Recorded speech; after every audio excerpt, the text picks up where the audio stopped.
Boa tarde, Bahia. No ar, encontro marcado. Hoje nós temos a grata satisfação de receber o nosso secretário de Infraestrutura da Prefeitura de Salvador, o Dr. Paulo Fontana, engenheiro, o homem que tem uma experiência larga nessa área. Para fazer uma pequena lembrança, ele foi superintendente da SUDENE. Dentro de instantes.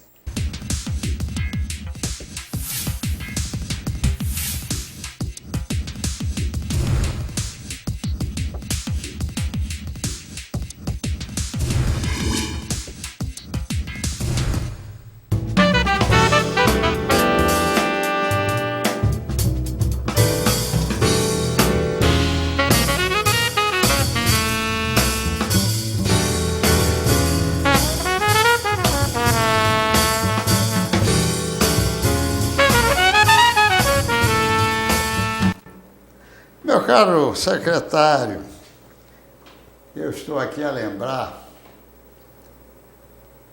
do passado, quando você praticamente chegava à secretaria aí da nossa prefeitura de Salvador e a gente conversava um pouco das coisas que existiam e que poderiam acontecer, porque íamos entrar na área das chuvas, digamos assim, das dificuldades sazonais, né? E você já estava se preparando, fazendo aquela prevenção para que as coisas não acontecessem, ou se algum fato ocorresse, seria de menor monta. Então, eu quero lhe perguntar, dentro desses meses que você está lá agora, digamos assim, mais aclimatado, qual é a sua impressão? Bem, Luiz, é um prazer estar aqui, prazer revê-lo, né? Amigo nosso há 40 anos. Quero dar um abraço ao seu filho Luiz Moreira, grande amigo meu, e toda a sua família. Bem, de fato, naquela época que eu fui entrevistado, de fato, estava entrando na secretaria, né, conhecendo ainda os problemas, ainda estava o início da chuva a começar. E parece que esse ano ela começou e não terminou até agora, né? O negócio ultrapassou em 60 dias esse inverno.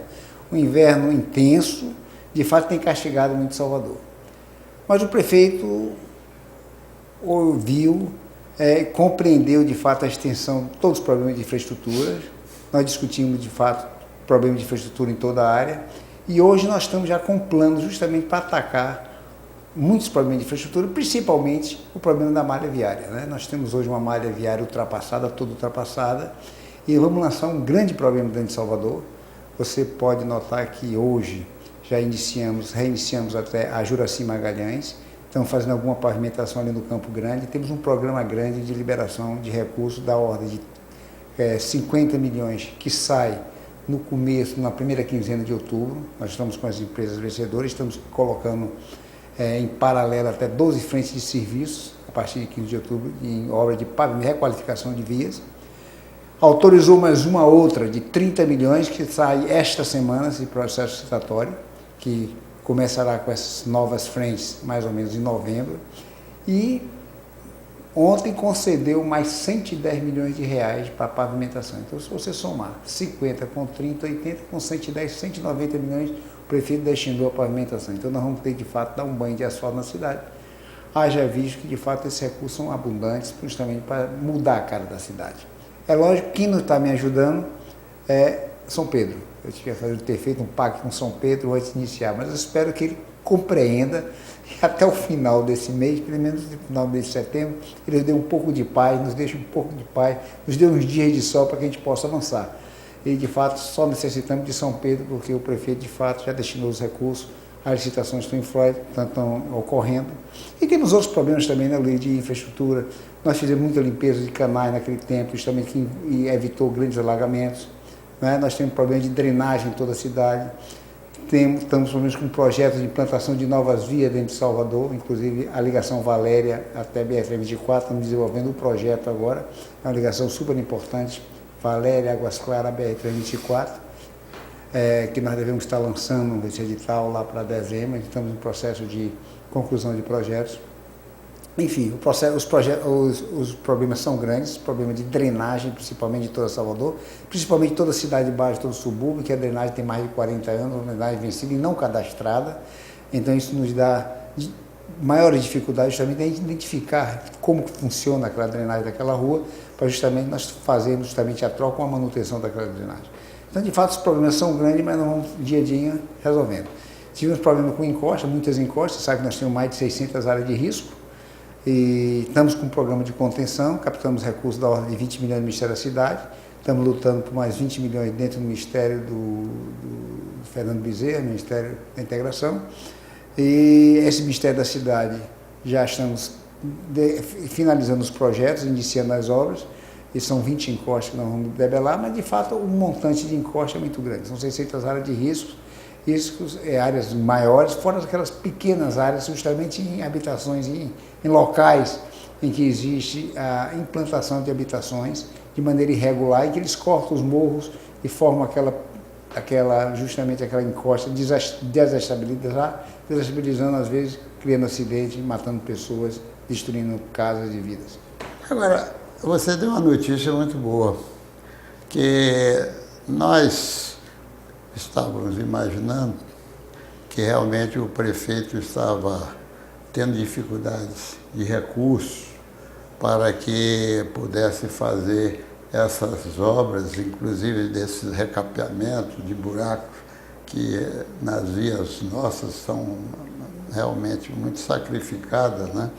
Eu já tive até a oportunidade de ver lá no Campo Grande que vocês já estão fazendo um novo recapeamento lá da pista do Campo Grande, e porque a gente tem encontrado, né?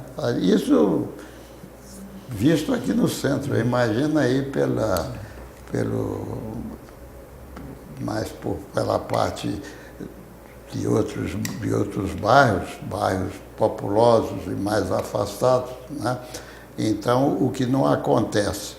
Uma coisa que você tocou já, digamos, de uma prevenção que me parece que já vem do passado, é um trabalho que vem sendo feito e vocês estão continuando. Eu pude notar, porque não tenho lido, não tive a leitura, digamos, que nós não tivemos tantos deslizamentos, tantos processos desses que trouxesse vítima. Eu não me lembro de ter visto isso na televisão. É praticamente o quê? Na cidade de Salvador, como tem uma topografia irregular, uma topografia de altos e baixos, nós temos, com o evento da chuva, nós temos 3 tipos de acidentes. É o alagamento, é o desabamento e é o deslizamento, né?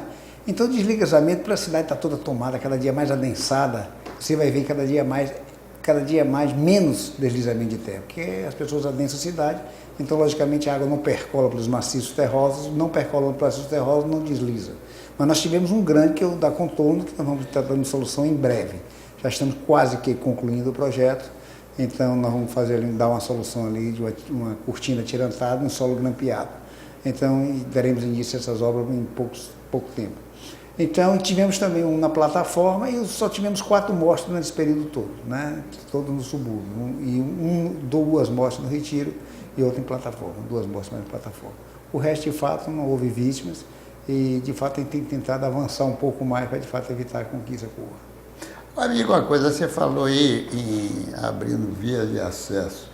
Qual é, digamos assim, essa via de acesso? Você está falando de um bairro para sair na 324? É ali na Cajazeira Valéria, jogando ali Cajazeira 10 e 11 e Águas Claras, jogando justamente dentro da BR-24, ali do lado da Movesa, praticamente ali do lado da Movesa da BR-24. Então aquilo vai desafogar aquele tráfego que hoje, se você for num dia de sábado lá, é uma loucura. Então nós vamos fazer uma pista dupla ali, em que vai ter um acesso à BR-324, entrada duas pistas de 7 metros entrando nos bairros e duas faixas de 7 metros, de 3,5 metros cada uma, saindo do bairro e dando acesso justamente à BR-324, captando pessoal, tanto dentro da Águas Claras como também dentro de Cajazeiras. Olha, você tocou num ponto que é realmente uma necessidade. Eu, uma feita, tive a oportunidade, porque tive que passar por Mussurunga, mas ia pegar a 324. E não sei se foi por ali, o fato que eu terminei indo lá por Cajazeiras, e vou lhe dizer, peguei um engarrafamento de manhã cedo para sair na pista da 324 ali em Águas Claras, que foi um sofrimento. Na viagem que eu imaginava que eu iria gastar uma meia hora, eu perdi quase 2 horas para poder alcançar o local que eu queria para poder sair na 324. Eu sei bem onde é que você está se reportando e me parece que vai ser um desafogo muito grande para aquele pessoal. Não tenha dúvida, não tenha dúvida. O prefeito está imbuído disso. Nós estamos desenvolvendo um projeto, vai ser um bom projeto e tenho a certeza que vai desafogar muito aquela área. Temos outras vias a serem implantadas também, tipo Mato Escuro BR-324, mas é claro, nós não podemos fazer tudo de uma vez só, não existe recurso de uma vez só. O prefeito, como você já aportou esse volume de recursos para melhoramento na requalificação dessa malha viária, mas essa resposta nós vamos começar a ver a partir de novembro. Você tem a certeza que a cara da cidade no final de 2014 é outra. Né? E já no final de 2013, até março de 2014, você já vai ver uma outra cara da cidade. Mas para isso, claro, precisou de planejamento. E planejamento não se planeja sem recursos. E foi recurso necessário planejar, trabalhar, e o prefeito alocou isso e tem a certeza que vamos ter sucesso nessa área. A ideia de que vocês começam a fazer esse trabalho, qual é? Olha bem, na Juraci Magalhães já iniciamos aí, se você viu, ontem de noite trabalhou, mas ontem à noite, por volta de meia-noite, eu pedi para suspender o serviço porque estava chovendo, eu não posso fazer pavimentação com chuvas. Então tivemos de parar, mas nós começaremos a partir de hoje, de amanhã, lógico que suspenda a chuva. A chuva está nos atrapalhando. Nosso único inimigo agora é a chuva, porque o resto nós já estamos. Né? Já temos, e estaremos com esse montante de licitações no mercado em outubro, uma parte, são 31 ruas, e 29 ruas em novembro, certo? Licitadas, certo? Além de mais 110 milhões de obras, sendo 100 em pavimentação asfáltica e 10 em pavimentação a paralelo, que será lançada no mercado nesses próximos dias. Você falando em paralela, exatamente naquela saída da Luiz Eduardo Magalhães, e é daquela que vem do Iguatemi, vamos dizer assim, aquilo ali está sacrificando muito tráfego agora. Vocês estão abrindo alguma pista? Não, ali ali são 2 viadutos da Condé, não é? E a paralela, o que é que acontece com a paralela hoje? A prefeitura está dando uma solução outra, está dando uma alternativa ao usuário, futura, claro, que é a linha viva, que vai justamente caminhar paralela à paralela. A paralela de quem vai para o aeroporto, Salvador para o aeroporto, ela vai situar-se do lado esquerdo, na margem esquerda paralela. Então será uma via pedagiada, mas uma autopista, a diferença de nível, ou seja, não vai ter interseções de nível de semáforo nesse ponto. Então será uma via que ligará da rótula do Abacaxi até justamente a aeroporto. Então será uma via importantíssima de 17 quilômetros, que justamente o prefeito está trabalhando nisso e está justamente lançando os editais em breve. O edital em breve justamente para consulta pública, vai ser uma senhora via e vai desafogar muito tráfego. O que acontece com a paralela hoje? Ela está com capacidade esgotada. O que é a capacidade de uma via? É o máximo número de veículos que você consegue passar numa determinada seção, num determinado tempo. Tá certo? E essa capacidade esgotou. Pela facilidade de crédito até a compra do veículo, qualquer pessoa hoje tem uma certa facilidade. E essa facilidade, de fato, fez com que lotássemos, de fato, as vias de Salvador de veículos e, de fato, não houve, nesses últimos anos, de fato, um planejamento para que, de fato, tivesse escoamentos por outros lados, em outras direções das vias principais.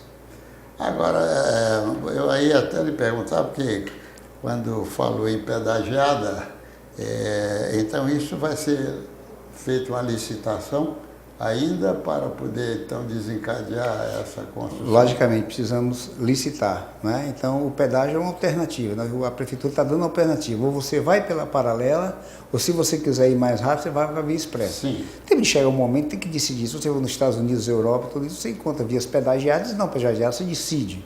Eu quero ir pela pedagiada, eu quero não ir pela pedagiada. Então, aqui nós estamos dando essa oportunidade também, o prefeito pensou nisso, em dar a oportunidade da pessoa decidir. Como é um montante de recurso alto, uma via dessa, de fato, o prefeito, a única maneira que tem é melhor de concessionar. E concessionando, de fato, alguém tem que pagar por esses custos de operação. Mas você veja a linha verde, a Estrada do Coco, você vê que funciona relativamente bem. E essa aqui é de um outro nível, de outra categoria de rodovia, e nós vamos com certeza ter sucesso nesse trabalho. E é uma via que vai ser implantada no decorrer desses anos. Eu estava perguntando exatamente da pedagiada, não era no sentido de que, digamos, não deveria ser, pelo contrário. Eu achava que exatamente essa pedagiada era, digamos assim, no sentido do apressamento, para que ocorresse esse fato, né? Então, vocês vão abrir, digamos assim, a licitação, o edital, para que isso ocorra, não é? Para que isso ocorra, isso será em breve. E a previsão, digamos assim, dessa obra? Fazer uma previsão dessa obra é difícil, porque ela comporta um número grande de desapropriações, de relocamento de pessoal. O prefeito quer o bem de todos. O que é o bem de todos? Ele não quer prejudicar ninguém. Então, ele vai ter que ter uma solução para cada domicílio daqueles que estão justamente na linha da linha viva. Que essa linha viva está justamente numa faixa de domínio da Chesf. Mas mesmo que estando na faixa de domínio da Chesf, a sua grande maioria, dentro dessa faixa de domínio da Chesf tem invasões, tem casas populares, justamente, ali implantadas, e ali tem que dar solução para deixar que todo mundo com o seu domicílio. Então, isso demora um pouco mais, né? Além do prazo, enfim, da execução da própria obra em si, da via expressa. E de uma outra coisa, dentro desse mesmo contexto, qual foi alguma outra, digamos assim, tomada de providências para que vocês melhorassem um pouquinho mais as condições do tráfego nosso aqui? Olha, nós estamos trabalhando também numa solução na Luiz Maria, que é ali a ligação da calçada para a suburbana, não é?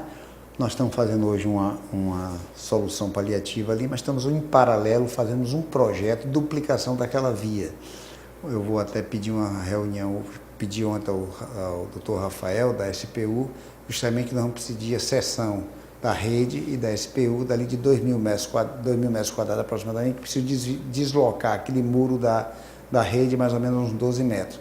Mas já tivemos uma conversa prévia, e ontem eu pedi uma conversa oficial, porque eu já tenho justamente o projeto geométrico, para que eu possa mostrar justamente nas coordenadas onde nós vamos avançar.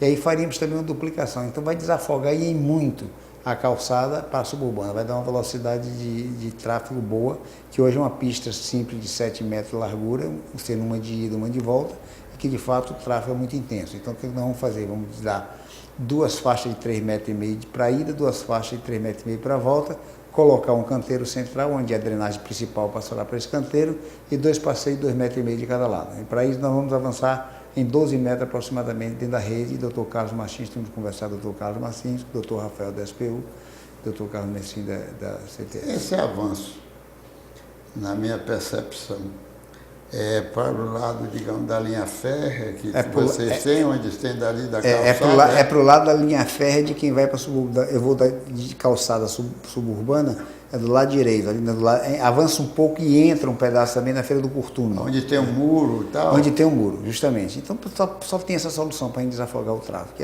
Estou tendo até uma reunião agora, 2h30 da tarde, justamente sobre detalhamento disso, que a gente precisa acompanhar os detalhamentos, acompanhar justamente a drenagem daquilo ali, que tem que lançar aquela água toda ali no canal da suburbana.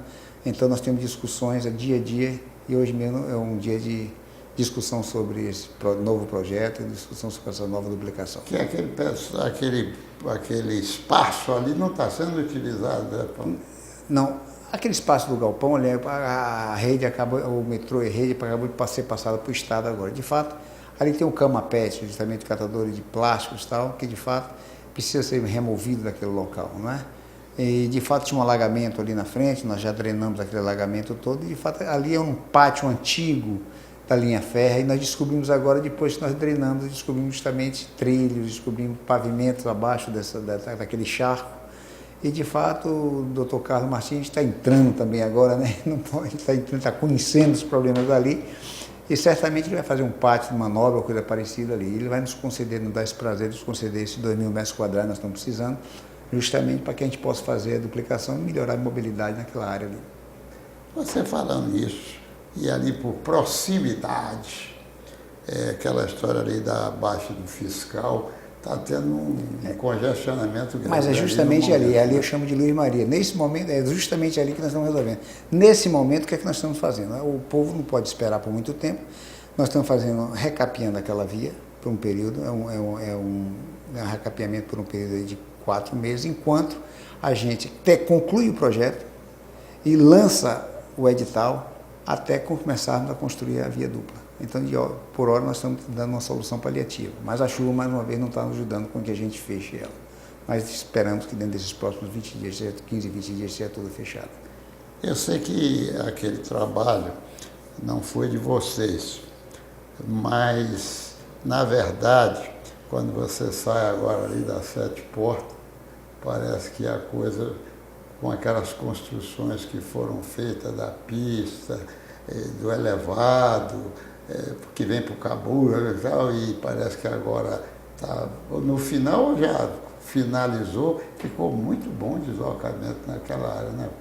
Aquele deslocamento ficou, a via expressa que passa por ali, né, e todo o seu complexo de viadutos, para descongestionar a Rota do Abacaxi. Mas a linha está ainda um pouco congestionada, mas acredito que o Estado vai dar uma solução melhor sobre isso. Mas já melhorou muito, né? Porque ainda tinha obras, né? Está ainda em obras, Exatamente. Ali tinha e dificultava. Justo. Mas agora, de qualquer maneira, algumas já foram concluídas e aí você até se desloca com facilidade. Aí, como você disse também que está aí no seu setor a questão de habitação, como é que você está vendo essa situação? Se vocês estão fazendo transferências de lugares de obra de risco, área de risco, para poder colocar em habitações em locais mais condizentes? Olha bem, nós temos dois vetores na área de habitação. Um é a regularização fundiária, não é? É dar título àquelas pessoas que implantaram suas casas em terrenos municipais de maneira desordenada. Então, nós já demos os primeiros títulos, o prefeito deu no bairro da Paz, foi o primeiro título a ser distribuído, 500 títulos. No dia 21, sábado, vindouro, dia 21 de setembro, o prefeito estará distribuindo 500 a 600 títulos a mais, estará lá presente no sábado pela manhã. Nós vamos avançar também com alguns títulos na Vila Canária, e nós estamos avançando agora em Canabrava. Vou entrar em Canabrava pessoalmente, eu digo, a equipe, por trabalho direto. Vamos entrar em Canabrava e em Nova Brasília. Então, nós temos uma meta a cumprir de pelo menos 30.000 títulos municipais, né, dentro do governo de 4 anos, do governo do prefeito ACM. Nós vamos cumprir esse título, pelo menos, dar 30.000 títulos. E temos a outro viés, que é o viés do programa Minha Casa Minha Vida, que nós temos uma meta de construção de 15.000 habitações no período até o final do governo ACM Neto. Então, de fato, tem ido, mas nós estamos trabalhando muito agora no pós-implantação do programa Minha Casa Minha Vida. Como vocês sabem, nós podemos dedicar 50% de um loteamento desse programa Minha Casa Minha Vida justamente às pessoas que estão morando em área de risco, certo? E isso nos dá o prazer de retirar a pessoa que está na lama e colocar num ambiente digno. Mas nós estamos trabalhando, além do mais, estamos fazendo a pós-ocupação, que isso é o que é difícil, porque a pessoa sai de um local inóspito, um local justamente à beira de um canal, um local com alta área de risco de doenças, de segurança, e vai para um local desse, um local apropriado, um local de conforto, mas alguns problemas têm que ser resolvidos. Nós estamos hoje, a Caixa Econômica hoje já nos oferece, nos próximos loteamentos,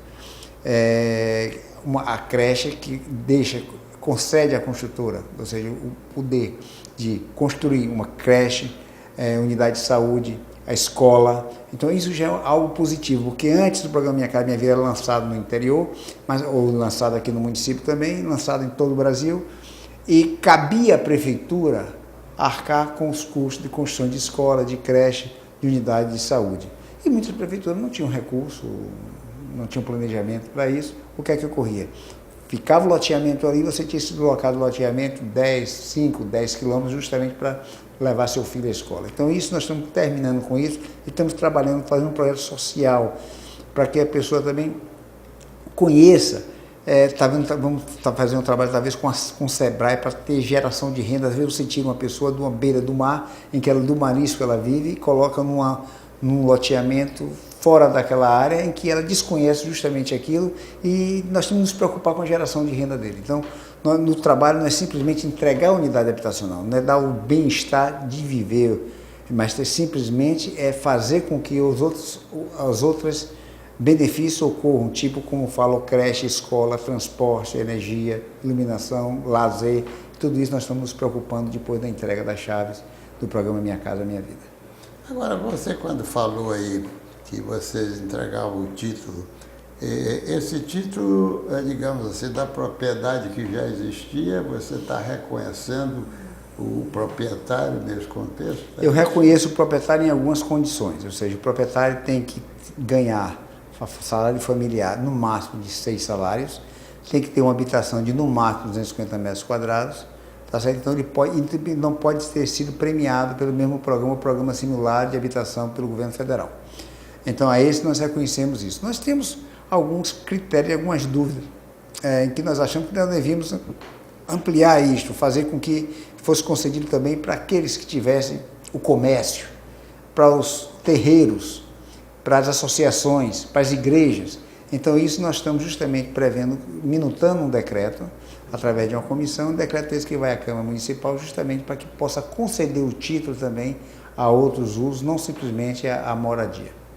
Sim, quando você, digamos assim, nesse caso de creche, de ferreiro, coisa que o vale, quer dizer, vocês já estão fazendo o planejamento, digamos assim, daquele local que vocês estão estabelecendo. Nós quando entramos numa área, nós fazemos um planejamento modular. A gente entra, conhece a área, divide, chama de liderança, porque nada melhor do que trabalhar com a liderança da área, né? Então nós planejamos aquilo, chamamos a comunidade para discussão, para uma conversa, e somos muito receptivos. Eles são muito receptivos na sua grande maioria. Então agora nós estamos entrando em Canabrava. Então ávidos por a gente para que a gente entre em Canabrava. Então ali a gente vai decidir com eles as etapas de onde vamos iniciar e vamos fazer uma programação de alcançar uma meta X de títulos mensais, tá certo? E aí sempre o prefeito quer estar presente justamente porque ele se sente feliz em dar o direito de propriedade a essas pessoas que nada têm. Agora, me diga uma coisa, Paulo, você, para o ano, vem a Copa do Mundo, e pergunto eu a você, aliás, eu não sei quem foi você mesmo que deu uma resposta nesse contexto, no passado, digamos, daquela preocupação que tinha ali na Fonte Nova, do acesso, né? E exemplificou que Salvador não vai receber mais pessoas do que se recebe no Carnaval. Luiz, eu fico surpreso com sua memória de garoto de 15 anos. De fato, eu sempre faço essa colocação. Existe uma preocupação grande com mobilidade. Eu sempre pergunto, quantos lugares tem na Fonte Nova? 65 mil? Quantas pessoas vêm de fora? 32 mil? Essa pessoa vem acompanhada? Aí se vier acompanhada, já vem para assistir o jogo. Então vem aqui ver 40 mil. Carnaval tem quanto? 500 mil, 1 milhão, 2 milhões? Então no Carnaval não dá problema de mobilidade, como é que vai dar problema de mobilidade no dia do jogo? Então eu sempre sou claro, eu acho que problema de mobilidade pelo jogo não vai ter nenhum, vai ser tranquilo, pode existir algum outro problema que foge à mobilidade, mas o problema da mobilidade é o problema do dia a dia. E parece que isso foi verdadeiro, porque tive a Copa das Nações... Eu te disse isso antes das Copas das Confederações, não teve problema nenhum, foi uma maravilha, e parabéns até ao secretário Isaac Editon, que acompanhou todo esse processo, que gerenciou todo esse processo, mas você pode notar que foi uma maravilha, não teve problema nenhum. Então, pensar... Agora, mas nós temos que aproveitar essa oportunidade, justamente, de captar esses recursos, captar essa ideia da mobilidade, justamente para avançarmos, e beneficiarmos a cidade com a ideia de que a cidade vai continuar. Nada melhor do que isso. Nós estávamos falando exatamente desse fato, é que é uma oportunidade para captar o recurso. Claro, e esse recurso existe. Em vista no evento, né? Da mobilidade, então justamente. você tem essa necessidade para fazer Mas isso. é a gente comparar 1 milhão de pessoas no carnaval, estou dando um número cabalístico, e 35 mil pessoas no dia da Copa. Não tem o que comparar, então não há o que discutir. A discussão fica inóspita, né? Fica incrivelmente clara de que, de fato, o problema de mobilidade não é o problema central da Copa. Eu queria só insistir numa coisa, porque, inclusive, eu tenho pessoas minhas que trabalham comigo e essas pessoas estão tendo essa dificuldade exatamente ali pela baixa do fiscal e tal. Qual é a ideia que vocês estão tendo de entregar a melhoria daqui? Não, aquilo que eu acabei de falar contigo. Nós estamos entregando paliativamente agora nesses próximos 15 dias e nós vamos duplicar aquela pista. Quando duplicarmos aquela pista, eu vou te dar uma ordem de grandeza. Nós estamos terminando esse projeto com mais 50 dias, terminando esse projeto, né? Concluímos. O que é terminar o projeto? É o geométrico, é o de pavimentação, é o projeto de drenagem, é a urbanização total de toda a área. E terminamos mais 45 dias, e terminamos com mais 45 dias, nós licitaremos essa obra. E pela legislação, pela Lei 8.666, uma obra dessa leva um mínimo de 75 dias, e nós não podemos fugir dessa regra, não é? E depois de 75 dias, se você fizer essas contas, você avança. Quando você de fato estiver operando essa via, será lá para março, abril do próximo ano. Ali, por exemplo, aquela história da Nilo Peçanha melhorou muito também. A Nilo Peçanha desafogou, de fato, os buracos que existem hoje são antes ou depois da pista, mas porque antes e depois das pistas tem a malha viária ultrapassada. Nós estamos com a malha viária de Salvador, doutor Luiz, toda ultrapassada. E muitas planejadas de maneira que não foram planejadas porque não pensavam que até que ia contribuir. Vou dar um exemplo aqui. Ali é o Mabaleiro, a Estrada Velha do Aeroporto. É uma via que foi dimensionada para carros leves. Hoje você tem uma grande quantidade de carros pesados, de uma base que foi um arenoso comum.